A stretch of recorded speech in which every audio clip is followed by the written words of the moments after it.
I'm here in South Minneapolis, nearly 5 months after the death of George Floyd. As you can see, piles of rubble remain. This used to be a liquor store.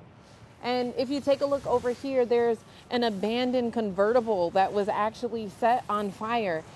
This is a typical scene that you see still in these neighborhoods where a lot of civil unrest occurred. Now, the community obviously still waiting to be rebuilt, still waiting for justice. That trial set to take place in March 2021, but about a dozen pretrial hearings have already taken place, including one this week where critical decisions were made. The judge decided all 4 officers will only have one trial. Exactly how will that impact the outcome of the case? Eli Darius breaks it down.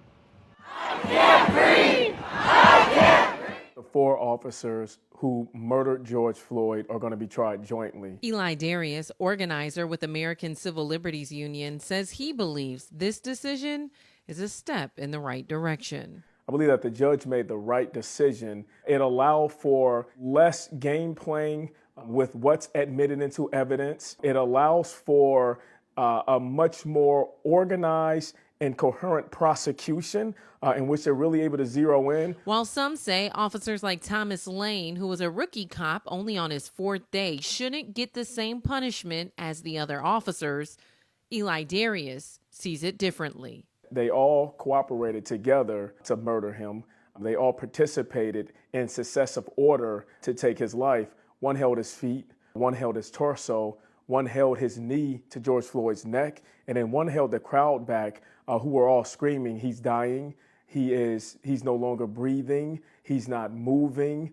Can you guys check on him?" While this officer made sure that none of them was able to intervene and save George Floyd's life, so that they were all complicit. And the jurors have a right to see the totality of the evidence, to see it all as one big picture, as opposed to diffracted individual segments that would allow for defense attorneys to play all kind of games with the evidence.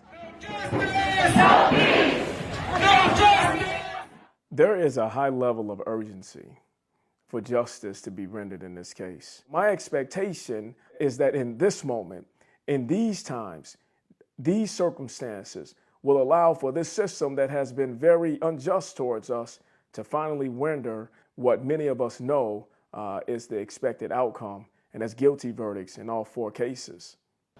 Now, one other critical decision that was made this week during those pretrial hearings, the judge decided that audio-visual recordings will be allowed during this trial, something that you typically don't see happening across the state of Minnesota.